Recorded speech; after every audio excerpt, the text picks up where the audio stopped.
su Biblia conmigo, hermanos, por favor, en Hechos capítulo 11. Hechos 11, vamos a empezar con el versículo 25. Abra tu corazón y abra tu mente para oír la voz de Dios. Vamos a pasar, hermanos, 4 días gloriosos aquí, hermanos. Estaba en el corazón de Dios esta campaña, hermanos. En el corazón. Es que Dios hace cosas extraordinarias, hermano. Extraordinarias. Extraordinarias. Actuamos en fe. El pastor actuó en fe. Y usted va a ser bendecido. Estos días es para usted. Dios diseñó. Dios es un Dios de diseño, de plan y de objetividad y de propósito. Diseño, plan, objetividad y propósito. Lo que Dios hace, Él hace a su tiempo y en su momento. Y este es tu momento. Es tu tiempo. Hechos capítulo 11, por favor, versículo 25. Después fue Bernabé a Tarso para buscar a Saulo, o sea, Pablo, y hallándole,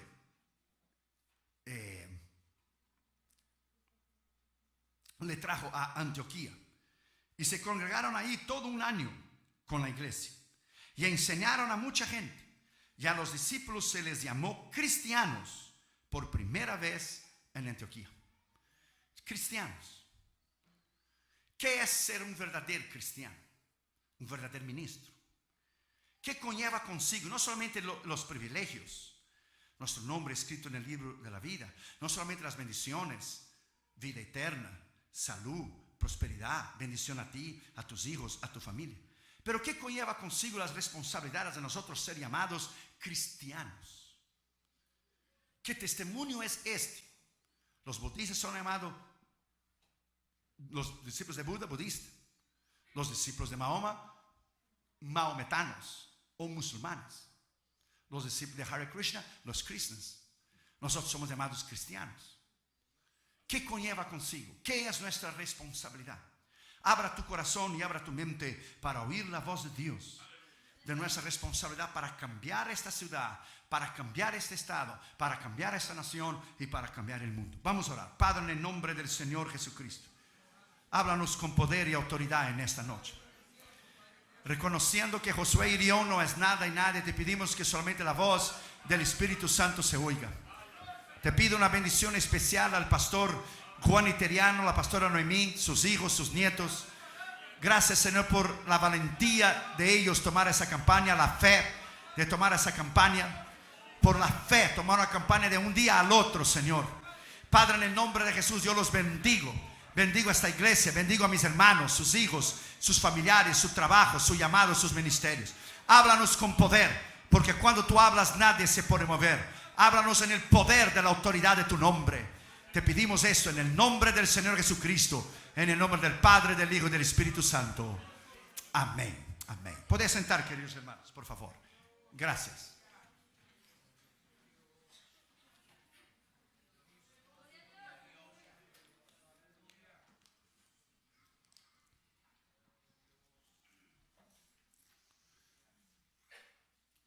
Una de las mayores necesidades de nosotros, de la iglesia,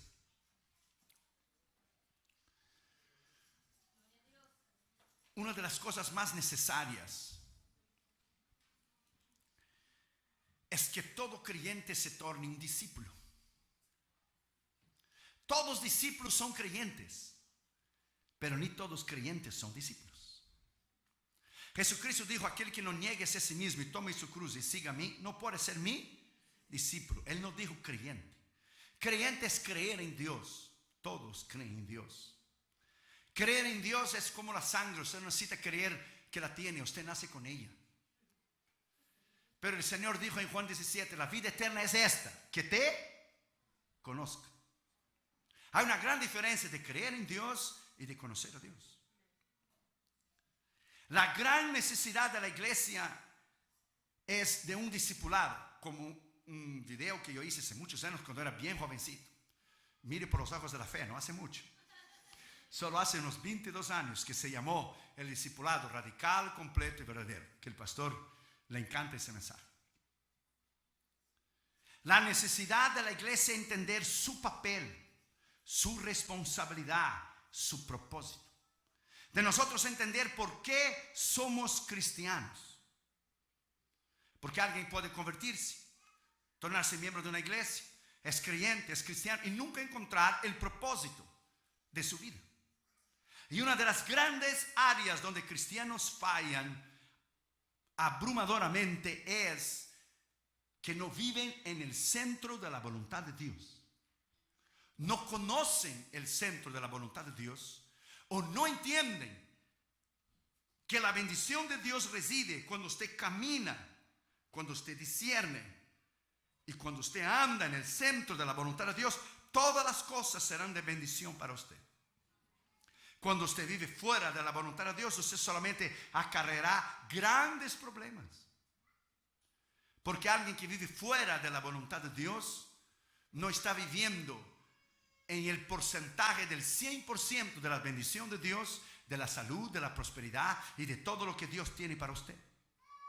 Entonces el verdadero discípulo, el verdadero cristiano en realidad, ¿qué es esta área tan importante? Una de las grandes necesidades que el verdadero discípulo, el verdadero cristiano tiene de conocer la perfecta voluntad de Dios. Abra tu Biblia, lea conmigo en Mateo capítulo 12, versículo 50. Mateo 12 y el versículo 50. Dice, porque todo aquel que hace la voluntad de mi Padre. Él no dijo a lo mejor, maybe, perhaps, there is a possibility, tal vez. El que hace es una acción, es una decisión, es un libre albedrío. Usted puede hacer o no, la elección es suya. El que hace la voluntad de mi Padre que está en los cielos, este es mi hermano y mi hermana y mi madre. La palabra aquí griega voluntad es la palabra telema. Presta atención, es una palabra usada objetivamente y quiere decir lo que se desea, lo que se designa del corazón, lo que se quiere. Y subjetivamente la emoción de querer algo. Pero tanto subjetivamente y tanto objetivamente, tanto la realidad como las emociones, la perfecta voluntad de Dios es que Él manda, Él designa, He commands todas las bendiciones para que usted pueda tener cuando usted vive en el centro de la voluntad de Dios completa. Cuando usted vive en el centro de la voluntad de Dios completa, usted va a predicar el mensaje cierto, si usted es ministro, a la iglesia cierta, en el momento cierto y en la hora cierta, en el tiempo correcto. Porque lo que usted hace en el centro de la voluntad de Dios permanece para siempre. El apóstol Juan decía, la voluntad de Dios permanece para siempre, no cambia. Cuando tomé el teléfono y llamé al pastor Iteriano, yo oré. Si es tu voluntad, si esa campaña no está en tu voluntad y no es para yo tomar ese avión, tú sabes lo que va a suceder. Si no es para esa campaña, entonces él dirá no. Pero si tú pones en el corazón de él y él actúa en fe, entonces tú estás en el centro, estaré yo en el centro de la voluntad tuya y esa campaña está en el centro de la voluntad de Dios. El hombre no pensó dos veces. Él actuó en fe. Porque las oportunidades a veces que Dios da, a veces el tren de las oportunidades pasa solamente una vez en la estación. A veces Dios no da dos oportunidades, te da una sola. A otros le dan 2, 3, 10, pero a veces da una oportunidad sola. Otro ministro dirá, yo dije al pastor, hoy soy una persona extremadamente ocupada. Voy a descansar esos días, porque descansar, nunca descanso, estoy siempre viajando, haciendo sermones y programas y grabando y emails y ministerio y cassettes y escribiendo libros, always busy. Cuando tomó la campaña, entonces tú tomas como que estás en el centro de la voluntad de Dios. Otros se retractan, si a lo mejor pasará algo, actúen en el miedo, pero no actuamos en miedo. Miedo es un espíritu. El miedo te paraliza. Miedo es lo contrario de la fe. Miedo es la fe del diablo, la duda, la incredulidad. Is the opposite. ¿Cómo se dice opposite? Opuesto. Lo opuesto a la fe es el miedo. Entonces todo lo que no es fe es miedo. Y el miedo entonces constituye un pecado. Porque todo lo que no es de fe, dice Romanos 14, es pecado. Entonces tú actúas en fe.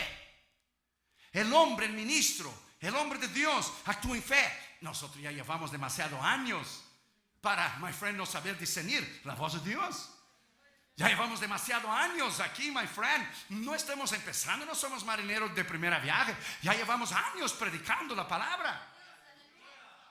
Entonces, cuando Dios da una oportunidad, usted la toma en fe. Usted cree que así será. La viuda dijo: voy a comer esa comida y voy a morir. Pero ella creyó la palabra del profeta Elías. Dijo: no, toma, hazlo a mí la comida, y después ve, toma todas las vasijas. Más tarde dijo Eliseo a una otra viuda: y lleva, cierra la puerta atrás de tu casa, ve y vende todo el aceite y pagarás la deuda a tus seguidores. Ella actuó en fe, ella creyó en la palabra. Creed de mis profetas y todo te irá bien. Entonces las cosas se actúan en fe. La perfecta voluntad de Dios se camina en fe. Abra tu Biblia conmigo allá, por favor, conmigo. En Hebreos capítulo 10, versículo 7. Hebreos 17. En primer lugar, el verdadero discípulo, el verdadero cristiano, el verdadero hombre de Dios, el verdadero ministro, en primer lugar, el objeto de su vida es hacer la voluntad de Dios en cualquier circunstancia, en cualquier momento. Hebreos capítulo 10, versículo 7. Entonces dije: he aquí que vengo, oh Dios, para hacer tu voluntad, como en el rollo del libro está escrito de mí. Vengo para hacer tu voluntad. Dice mi Dios. Aquí vengo, mi Dios, para hacer tu voluntad. Un Dios personal. Cuando usted camina en el centro de la voluntad de Dios, el Señor te bendecirá siempre. Catherine, cuando aplicó a su universidad, oró y ayunó con Dámaris. Y Catherine aplicó en muchas universidades. Cuando llegó el resultado de la Universidad Vanguard, la Universidad de las Asambleas de Dios, aceptaron. Después ella se cambió para la Biola, que es la segunda mejor universidad cristiana de todos los Estados Unidos. Y ella, cuando recibió la carta de aprobación, que fue aprobada en Biola, ella tomaba la carta en la mano y ella saltó en la sala y dice: ese es el Dios que yo sirvo, ese es el Dios que no falla, ese es el Dios que cuando se sirve y vive en el centro de la voluntad de Dios, es el Dios que contesta. Dios es fiel, Dios contesta, Dios habla. Si nosotros actuamos en fe, usted será siempre bendecido, usted será siempre prosperado, usted tendrá salud, usted, my friend, llegará a niveles espirituales que usted jamás lo ha imaginado y que usted puede llegar. Es solo actuar en obediencia, actuar en fe. Israel estaba 16 días después que salió de Egipto, en la frontera de la tierra prometida, en Kadesh Barnea. Cuando envió Israel, Moisés envió los 12 espías. Cuando los 12 espías regresaron, solo Josué y Caleb dijeron: podemos entrar, Dios nos va a dar la tierra, pero 10 espías dijeron: no podemos hacer, hay gigantes allá, los hijos de Anak, lo podemos hacer. Contaminó la mente del pueblo de Israel. Tuvieron miedo, tuvieron incredulidad, tuvieron lo que es pavor y terror de entrar en la tierra prometida. Habían durado 15 días de viaje solo. Al 16 días estaban en la frontera para entrar en Kadesh Barnea.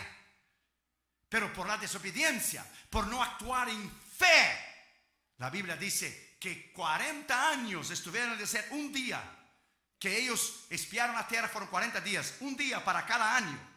40 años, solo Josué y Caleb y la generación nueva que nació en el desierto, de 20 años para abajo, entraron en la tierra prometida. Tuvieron la oportunidad, estaban a un pie, era solo cruzar. Aquel tiempo no existía guardas de frontera y pasaporte, y tenías que llegar y poner la estampilla. Era solo pasar al otro lado. Era solo pasar, cruzar, poner el pie y cruzar. La desobediencia llevó a Israel a dar vuelta en el desierto 40 años. Por la desobediencia de la incredulidad, por la desobediencia de no creer en un Dios poderoso, en un Dios que si Dios dijo a ellos que le daría la tierra prometida, no interesaba cuántos gigantes hubiera, no interesaba cuántos obstáculos hubiera, no interesaba cuántos muros de Jericó hubiera. Jehová irá delante de vosotros, dice la palabra de Dios. Era una actitud de tomar en fe y cruzar. Con el pastor italiano lo tomó en fe. Hacemos. Vaya pues, me dijo el pastor, vaya pues, hacemos. Fueron mexicanos, diría: éntrale. No dijo éntrale, pero dijo: lo hacemos.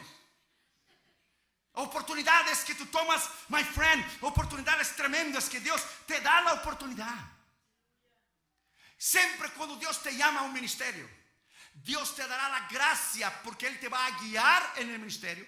Él va a proveer en el ministerio y Él te dará la gracia para soportar las aflicciones y las pruebas y tribulaciones que con el ministerio va a venir. Dios nunca va a poner nada en tus manos que usted no lo puede llevar.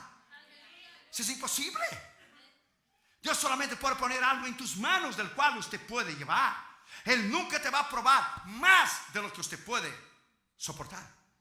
Una vez un niño y su papá entraron en el supermercado y el niño venía llevando la canastilla chiquitita. Usted sabe que se marca el carrito, muchas cosas, pero hay una canastilla, ¿verdad? Chiquitita, por ejemplo en California, no sé aquí, que tú pones una leche, un pancito. Y venía el niño llevando la canastita chiquita.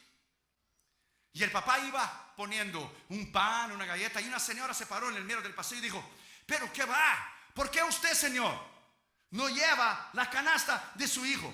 ¿Por qué él tiene que llevar el peso? Y el niño se acercó a la señora y dijo: calma, señora, calma. Mi papá sabe hasta cuánto es de peso que él puede poner en la canastita.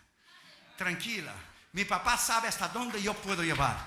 Tu padre sabe, mi padre sabe, nuestro padre sabe hasta dónde Él puede poner a usted la prueba, la lucha, la tentación. Él sabe. Como la enfermedad del pastor Iteriano. Ustedes oraron, ustedes resistieron, ustedes dieron de frente. Eso no fue una enfermedad cualquiera, no. Eso fue satanismo. El diablo te dio de frente para matar a tu pastor. El diablo te dio de frente para destruir esta obra. Fue satanismo. Alguna persona infiltrada vino aquí a hacer obra de brujería y hechicería para destruir esta obra, para destruir esta iglesia.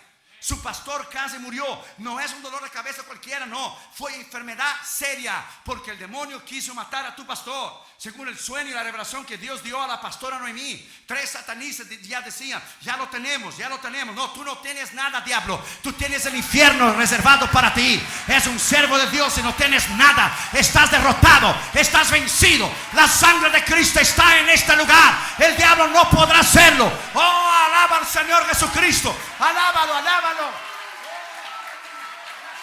Alábalo. Tú no tienes nada, diablo. Tú tienes el infierno reservado para ti, el lago de fuego reservado para ti, pero victoria para nosotros, Cristo Jesús, para la vida eterna, sanidad, bendición, prosperidad. Alabado sea su nombre, alabado sea su nombre. Actuamos en fe, actuamos en fe, actuamos en el poder de Dios. Segundo, el verdadero discípulo, el verdadero cristiano, el verdadero ministro, la ambición de su vida no es buscar mi voluntad.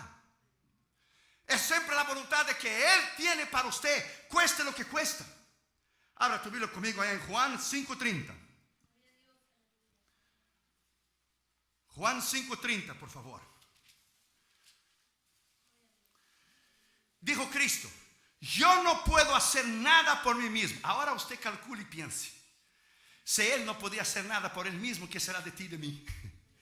Piensa, Él siendo Dios. Yo no puedo hacer nada por mí mismo. Según oigo, así juzgo. Y mi juicio es justo, porque no busco mi voluntad, sino la voluntad del que me envió, la del Padre. ¿Usted paró para pensar que Jesús nunca dijo una palabra fuera de orden? Él nunca hizo un milagro fuera de orden. Él nunca estuvo en un lugar fuera de tiempo. Él nunca jamás llegó atrasado en ningún lugar. Él nunca tuvo que pedir excusas ni perdón a nadie. En Juan usted va a encontrar que decía: la autoridad que yo recibo es la del Padre. La obra que yo abro es la del Padre. La autoridad no es mía, sino la del Padre que me dio. Yo abro las obras del Padre. Mi Padre trabaja hasta ahora y yo trabajaré. Todo Él daba crédito al Padre. Cuando usted entra y camina en esta dimensión del centro de la voluntad de Dios, usted solo va a vivir bajo la autoridad y el poder de Dios. Mira lo que dice Juan 6:38. Juan 6:38. Porque he descendido del cielo porque he descendido del cielo no para hacer mi voluntad, sino la voluntad del que me envió. Entonces Dios tiene un plan para usted, un plan que Él va a guiar, que Él va a suplir, que Él te va a dar lo que es las directrices. Un Dios de objetividad, un Dios de propósito, un Dios de diseño. Dios te planeó a usted. No es que usted nació por accidente, no. No. Por lo menos a mí dijeron mis padres que llegaron de un culto bien bendecido de las Asambleas de Dios y se alegraron y aquí estoy yo. Eso fue lo que dijeron. Usted fue lo mismo. Dios te planeó. Usted es importante. Usted tiene valor. Usted tiene dones. Usted tiene talento. Usted tiene poder. Usted tiene autoridad. Usted no es cualquier cosa. You are the best. The best of the best. Lo mejor de lo mejor es la iglesia de Cristo. Usted encontró a Cristo. Usted es salvo. Tu nombre está escrito en el cielo. Usted tiene dones, talentos. My friend, y cuando usted vive en el centro de la voluntad de Dios, es una bomba espiritual. It's a powerful spiritual bomb. Adentro de usted, usted carga poder. Usted carga autoridad dentro de usted. Cuando alguien está enfermo, usted habla la palabra. Como Cristo habló la palabra a los enfermos, a los endemoniados, a los paralíticos, a los ciegos. Usted habla la palabra. Usted manda en el nombre de Cristo y por el poder de la palabra. Y los demonios tienen que obedecer. Speak the word. He speak the word. Habla la palabra. Dijo el centurión, habla la palabra y mi siervo será sanado. Usted va a construir ese templo en el nombre del Señor Jesucristo. Yo hablo la palabra. Dios te va a suplir los millones de dólares que usted necesita. Yo hablo la palabra en fe en el nombre del Señor Jesucristo. Usted va a construir. Dios te va a dar el deseo de tu corazón.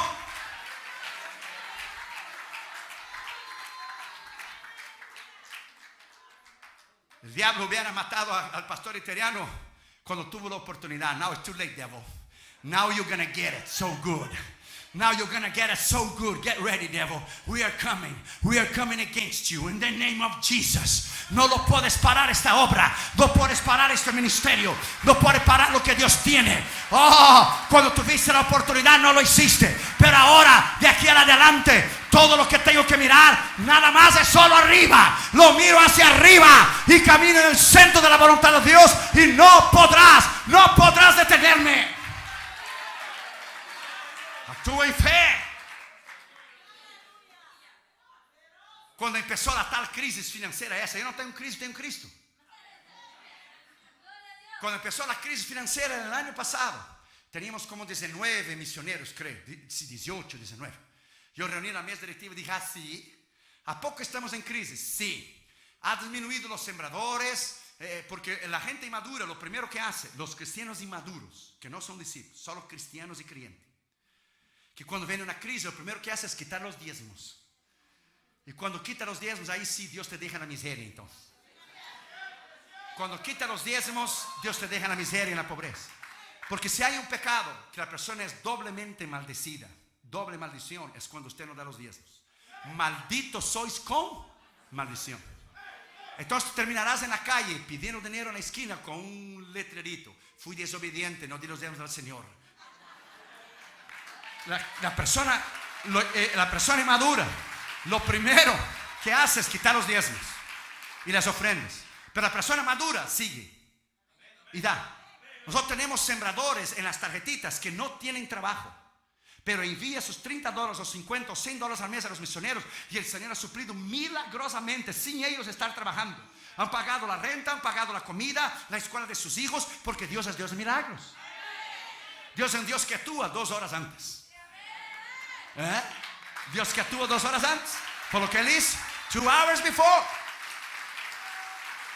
2 horas.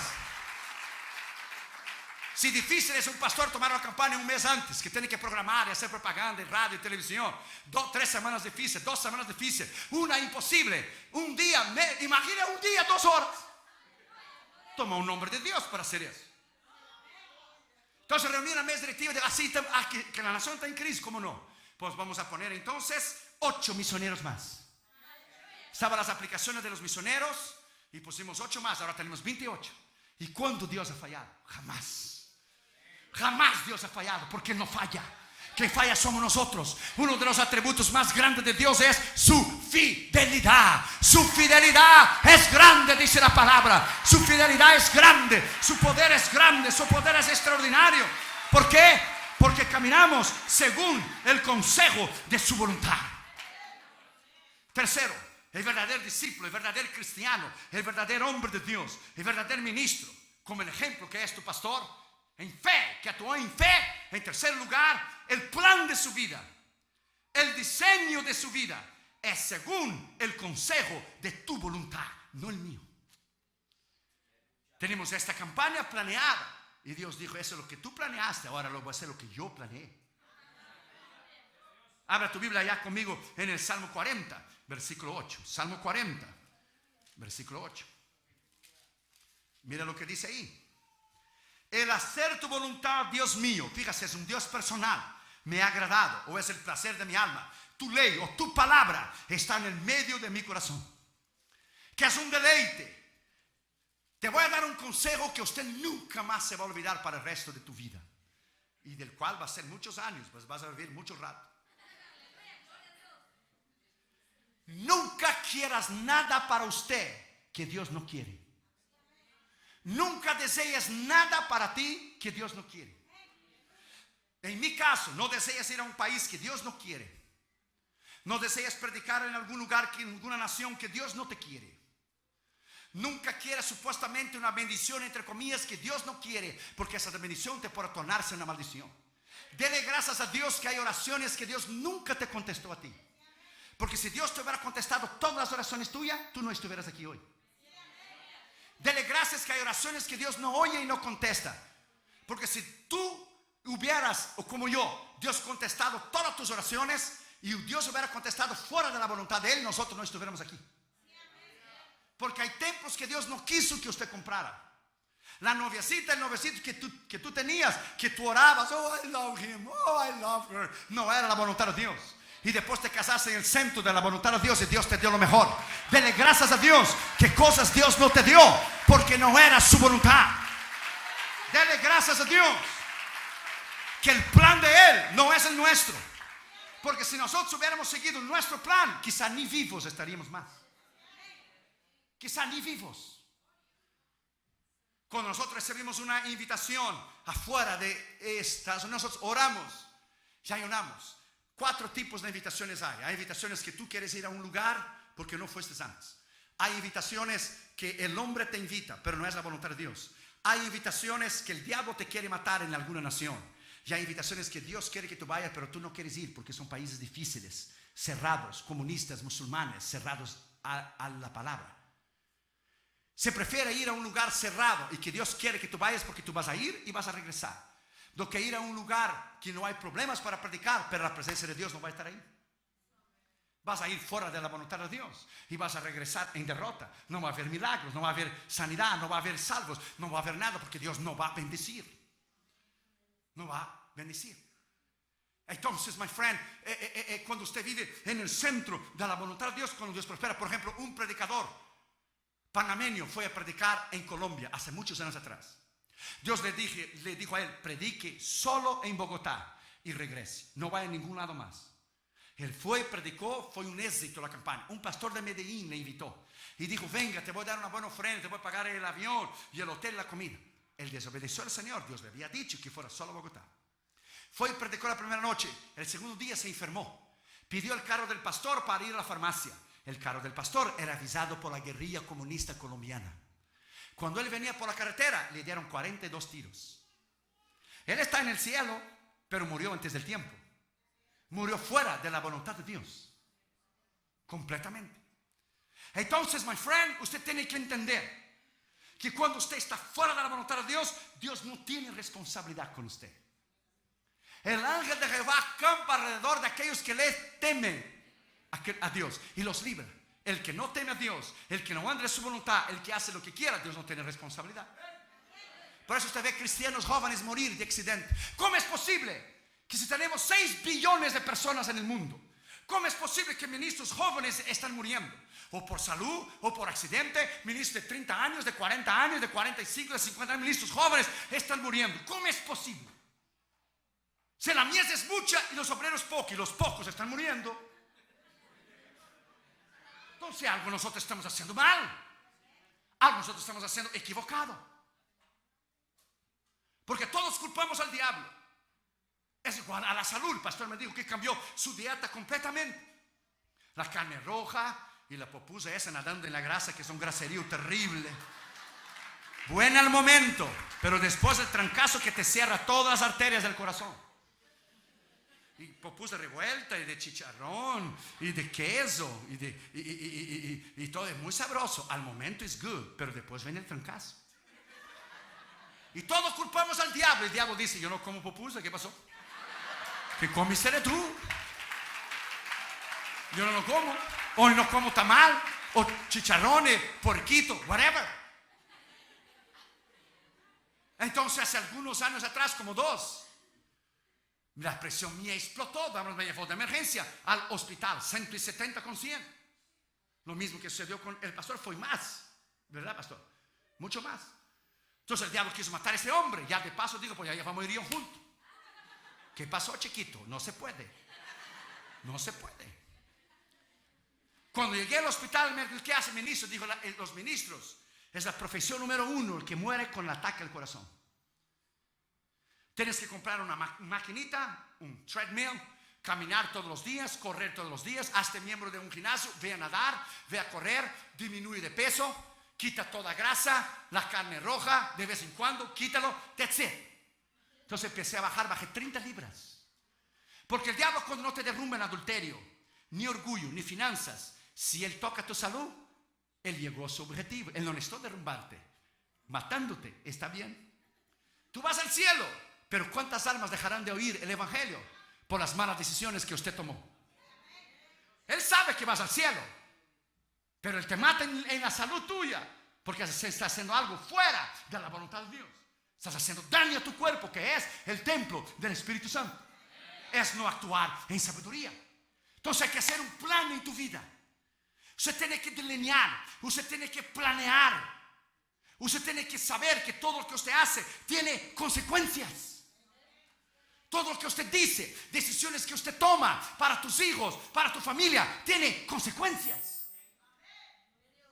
Si usted obedece y camina en fe y vive una vida íntegra y una vida recta, usted será bendecido, usted será prosperado. Pero si usted desobedece, usted abusa de su cuerpo, usted va a tomar la consecuencia.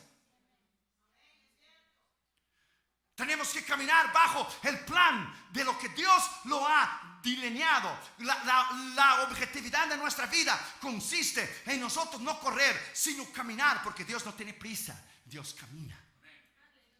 Dios camina. Y cuando caminamos en el centro de su voluntad y aprendimos, es un plan. El gran hombre de Dios, el doctor Jan van Hees, presta atención, el misionero holandés, estaba en Holanda. El Señor le viene a él y le dice: quiero que vayas a predicar en Arabia. Él dijo: Señor, tú sabes que ellos no permiten misioneros entrar. El Señor dijo: yo lo sé, pero yo quiero que tú vayas de cualquier manera. ¿Y cómo yo voy a ir? Ve a pedir la visa en el consulado.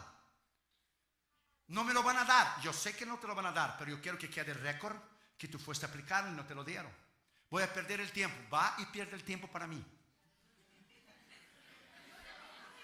Y él fue y aplicó la visa y lo negó. Ahí cuando llegó a la casa, el Señor dijo: ahora ve sin visa. Me van a meter ve sin visa. Compra el ticket, solo te van a pedir la visa cuando tú llegues allá. Yo no te aconsejo que tú hagas eso ahora, porque te van a meter preso. Y eso no era aquellos tiempos antes de septiembre 11. Ahora las cosas están difíciles. Cuando él llegó a la Arabia, el hombre buscó la hojita del pasaporte y no lo encontró. Dijo: usted no tiene visa. Y dijo: yo lo sé que no tengo. ¿Y cómo usted va a venir para entrar en nuestro país si no tiene visa? Dios me dijo que yo viniera. ¿Cuál Dios? Mi Dios, el único Dios. El hombre musulmán, por supuesto. Ahí se formó el tremendo problema. Él sacó su Nuevo Testamento árabe y abrió en Marcos 16:15, dijo. Y dijo Jesús: id por todo el mundo y predicar la palabra a toda criatura.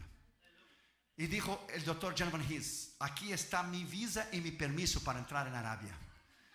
El dueño del mundo me dio el permiso de entrar en Arabia.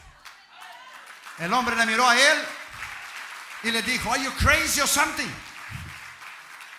Y dijo el doctor Jan van Hees: Arabia es parte del mundo. Dijo el hombre: of course, claro. Entonces está incluido aquí. Cristo dijo: ir a todo el mundo.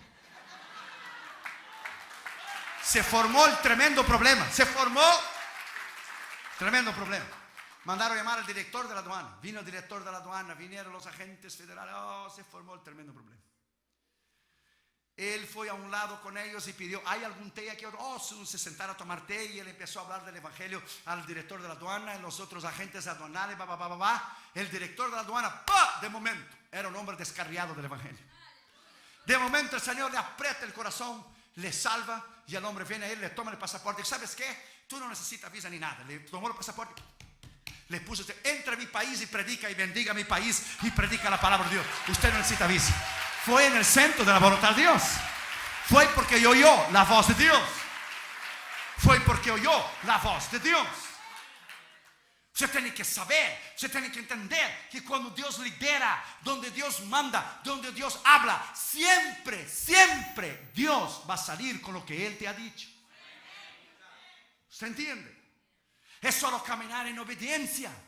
Es solo creer. Muchos están en la frontera, en Kadesh Barnea, en la frontera para entrar a la tierra prometida, pero no entraron por miedo, por incredulidad, por no creer, por desobediencia.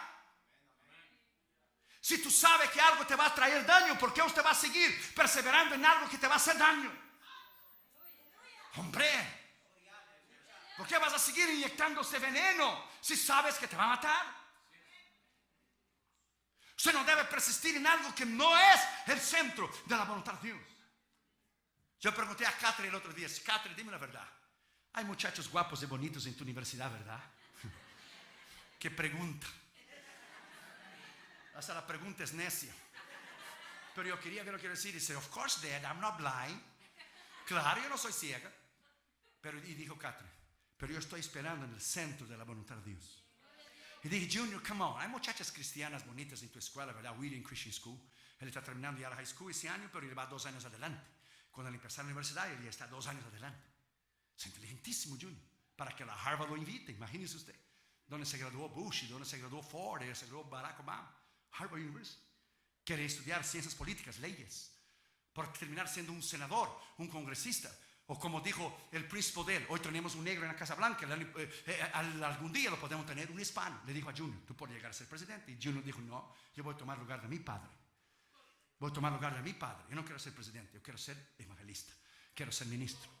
Así que los hijos de Iteriano me inviten a Junior, Le voy a decir que Junior le llame 2 horas y media antes que salga el vuelo. My friend, look. Cuando tú vives en el centro de la voluntad de Dios, camina en el centro de la voluntad de Dios. Junior miró a mí y dijo: sí, hay muchachas muy bonitas, pero ninguna es para mí. Ninguna. Porque yo quiero lo mejor. Yo no quiero only God's good, I want God's best. No solamente lo bueno de Dios dura un tiempo y termina. God's best is forever. Lo mejor de Dios dura para siempre. Lo mejor de Dios dura para siempre. Entonces yo digo a los muchachitos y a las muchachitas que están aquí, consejos de experiencia. Changuitos y muchachitos y noviositos podrán haber muchos, pero padre y hombre de Dios el día de mañana, solo uno. Ponga esa palabra dentro de tu espíritu. Changuitas y noviecitas podrá haber muchas, muchísimas. Pero mujer de Dios, madre y tremenda esposa de un ministro, solo habrá una. Porque el pastor Italiano venía ayer hablando en el carro que si no fuera por su esposa en esa tremenda enfermedad que le pasó, él no lo hubiera resistido. De la tremenda mujer de Dios que es la pastora Noemí. Porque nosotros tenemos el día del pastor. Que el día del pastor y el día del pastor, ¿por qué no hacer el día de la esposa del pastor?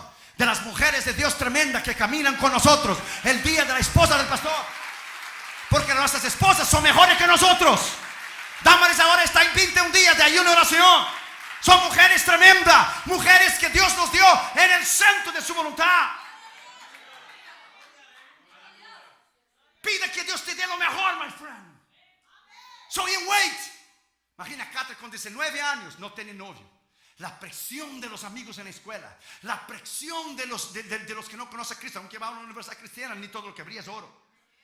Porque salen los demás, fines de novio, y ella está firme contra el Señor. Imagina a Junior, 17 años. Y él es alto, juega basquetbol para la escuela, es de 6.3. Es enorme. GPA 4.6. El otro día hizo el SAT test para entrar en la universidad. Sacó 96% más inteligente de todos los muchachos que estaban haciendo el examen en el mismo momento. Más inteligente que 2.700.000 personas en la misma hora. Es una eminencia Josué Adrian Jr. de inteligente. Imagina la presión de los amigos que sale el fin de semana, que vamos a salir aquí, que vamos a Starbucks, que vamos a dar una vuelta a la playa, que vamos a venir, que vamos a hacer eso. Y él firme esperando en el Señor. Porque Dios lo va a honrar, así como Dios va a honrar a tus hijos, así como Dios va a honrar a tus hijas, porque Dios tiene lo mejor para nosotros. Dios tiene lo mejor.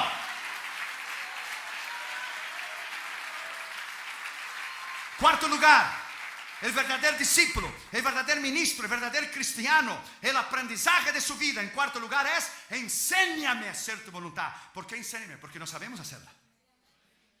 Ahora tú vives en el Salmo 143, versículo 10. Salmo 143, versículo 10. Enséñame a hacer tu voluntad. Se enseña, decía David, porque no sabemos. Porque tú eres mi Dios, un Dios personal. Tu buen espíritu me guía a tierra de rectitud. O me guía al trabajo correcto. Me guía el novio, la novia, mi esposo, mi esposa. Me guíe, me guíe, me guíe.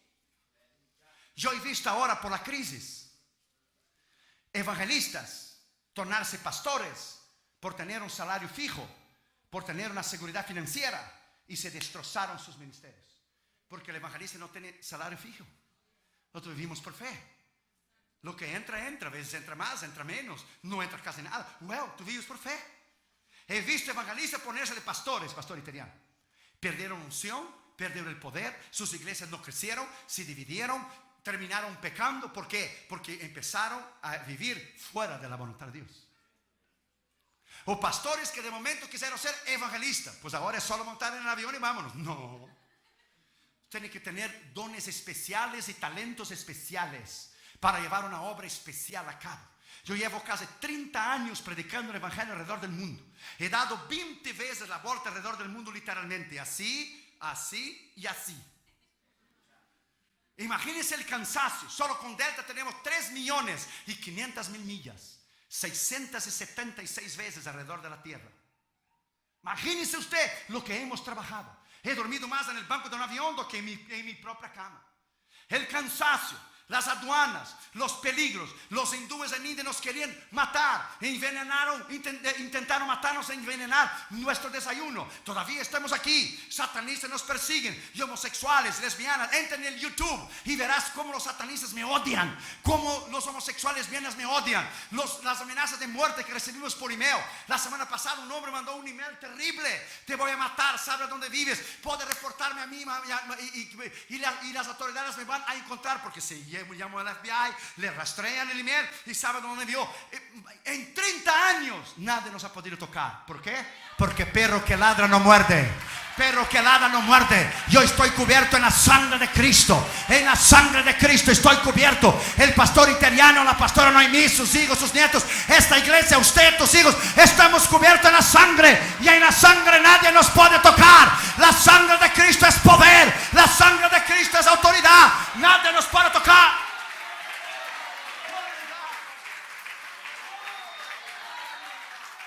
Usted está aquí para vencer. You are here to win. Entonces el aprendizaje de nuestra vida es: enséñame. Estamos siempre aprendiendo. Siempre aprendiendo. Aprendimos algo nuevo ahora para esta campaña, que Dios hace un milagro 2 horas y media antes. Para ser más específico, 2 horas y 15 minutos antes de salir el avión.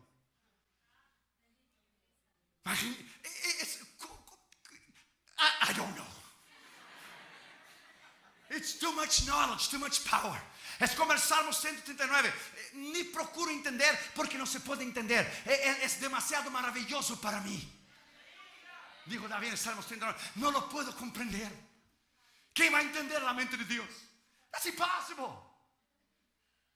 Entonces, my friend, estamos aprendiendo cada día, caminando en fe cada día, viendo milagros cada día, creyendo en un Dios poderoso cada día. Aunque, my friend, estamos en esa dimensión, no militamos en la carne, andamos por fe, no por visión.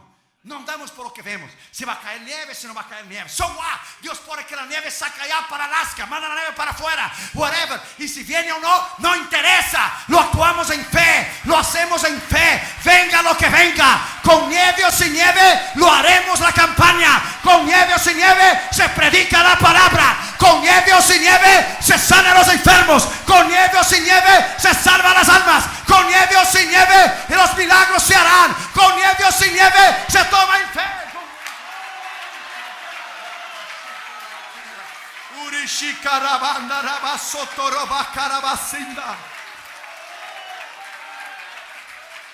Tres.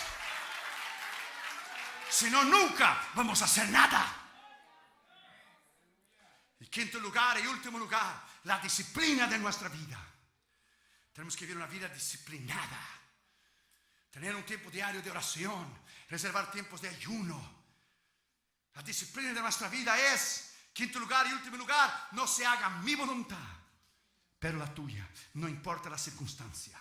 Lucas 22, versículo 42. Ya conocemos la escritura cuando Cristo estaba en el huerto de Getsemaní para hacer la decisión más importante de su vida. Antes de crucificar su carne, él crucificó su ego, su yo. Padre, si quieres, pasa de mí esta copa, pero no se haga mi voluntad sino la tuya. Él sabía que el Padre no quería. Algunos teólogos dicen que Cristo intentó negociar con Dios, a ver cuál es el arreglo que podemos hacer aquí. Fue la única vez que Dios no le contestó una oración de su hijo. El cielo era bronce, hierro cerrado. Y los discípulos, una maravilla, se durmieron. No pudiste velar conmigo una hora.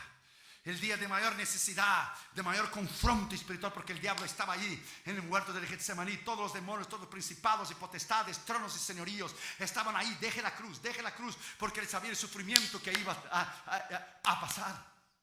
Pero él miró a ti y él miró a mí en los ojos de la eternidad. Gracias, Señor. I love you, Jesus. Thank you, Lord. Thank you, Lord. Ahí él disciplinó su vida. No se haga mi voluntad, sino la tuya. Ahí él pagó el precio. Y él sufrió como cualquier uno de nosotros. No porque era Dios, Dios le quitó el dolor. No, al contrario, él llevó todo el dolor de cualquier enfermedad que jamás una persona lo haya sentido. Él llevó todos los pecados de la humanidad entera. Él miró a ti, él miró a mí. Tal amor nosotros no podemos entender. A veces el camino más fácil, que usted tiene dos opciones, un camino más difícil y otro más fácil. En la duda, nunca tome el más fácil, tome el más difícil. Porque es posible que Dios nunca esté en el más fácil. De hecho, casi Dios nunca está en el más fácil. Si tiene dos puertas delante de ti, una es quedarte en la casa, no hay campaña, Dios no me quiere que yo vaya, hay nieve, a lo mejor cae el avión, pues me voy a echar para atrás y voy a quedar 4 días descansando, bien que necesito. O tú puedes tomar el teléfono y llamar por fe a un hombre de Dios que actúa en fe y venir a la campaña y estar en el centro de la voluntad de Dios. Tú tienes dos opciones. Nunca la opción más fácil es la salida, porque la opción fácil sería Dios destruir toda la humanidad, o no, a nivel de que Cristo muriera. Él no hizo eso en Génesis 6, con Noé lo hizo. Entonces él tuviera que hacer periódicamente, matar a todos nosotros y volver a hacer de vuelta, matar a todos y volver a hacer de vuelta. Cristo decidió tomar el camino del dolor, decidió la opción, el libre albedrío. Él decidió crucificar su ego y su yo. Nunca el camino más fácil es la voluntad de Dios. Por lo contrario, siempre el camino del dolor, de la abnegación, de tomar la cruz, del sufrimiento, es el centro de la voluntad de Dios. Siempre, siempre. Y si Dios no escatimó a su hijo, imagina, my friend, que no hará con nosotros. Termino con eso. Sé que es jueves hoy y mañana todavía es día de trabajo y te agradezco que hayas venido. Está llenísimo, abajo está lleno. La pastora dijo hoy cuando venimos, hoy vamos a colgar a la gente de arriba de las vigas del techo de la iglesia. Termino con eso. Una vez un rey y su amigo cristiano salían periódicamente a cazar y a pescar allá en África. Y el hermano era un hombre de Dios, y todo lo que sucedía, el hermano decía: gloria a Dios, y eso es bueno.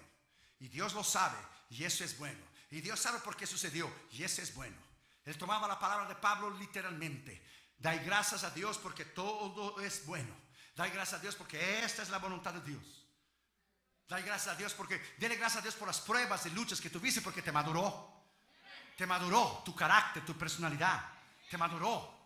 Todo lo que Dios permite en tu vida, no diga por qué, oh Dios, diga para qué, Dios. Porque Dios quiere promoverte a nuevos niveles. Y promoverte, y promoverte, y promoverte, y promoverte, y promoverte. Todo lo que sucedía en la vida del hermano decía: y ese es bueno, y Dios lo sabe, y ese es bueno. Y el rey ya estaba hasta aquí ya del hermano. Y fueron a pescar, y fueron a cazar. Y el rey echó la flecha y erró de un pájaro que pasó bien bonito. Y el hermano: y ese es bueno, Dios tiene un pájaro más grande para usted, ese es bueno, Dios lo sabe. Fueron a pescar, y el rey pescando, y cuando iba a sacar el pez, un grandote se escapó. Ese es bueno, Dios tiene un pez más grande para vuestra majestad, ese es bueno, Dios sabe todo. El rey estaba hasta aquí. Y otra vez fueron a cazar, y el rey fue a echar la flecha. Y cuando le echó la flecha, de alguna manera del arco y el cordón ese, ¿cómo se llama? El cordoncito del arco de alguna manera se quedó trabado algo en la mano, algo que le quitó el dedo del rey. Le quitó el dedo. Salió la flecha y le salió el dedo del rey. Imagina, un accidente. Y el rey muriendo de dolor, y la sangre todo. Y el hermano ven: y ese es bueno, Dios sabe por qué. Y eso es bueno, y ese es bueno, Dios sabe por qué le quitó un dedo. Y el rey, imagínese, en el dolor. Digo: ya estoy hasta aquí con ese asunto de que eso es bueno y eso es bueno. Guardias, mételo preso. Cuando le metieron preso al hermano: y eso es bueno, Dios sabe por qué voy a ir preso, porque Dios conoce todas las cosas, y en el centro de la voluntad voy. Pues ya llévenselo, a ver si allá en la casa de tu esposo y tus hijos va a ser bueno. Y eso es bueno, Dios sabe por qué. Eso es bueno, eso es bueno. Pasó el tiempo, y el rey se curó del dedo y fue a cazar de vuelta. Y cuando estaba cazando, vino una tribu enemiga y le tomó el rey. Una tribu caníbal, gente que come gente. Y lo llevaron preso. Y cuando lo llevaron preso, le pusieron fuego, le pusieron la olla y lo iban a comer. Y estando listo, y cuando lo iban a comer, se dieron cuenta que faltaba un dedo. Entonces tuvieron una reunión rápida, los caciques de la tribu, algo.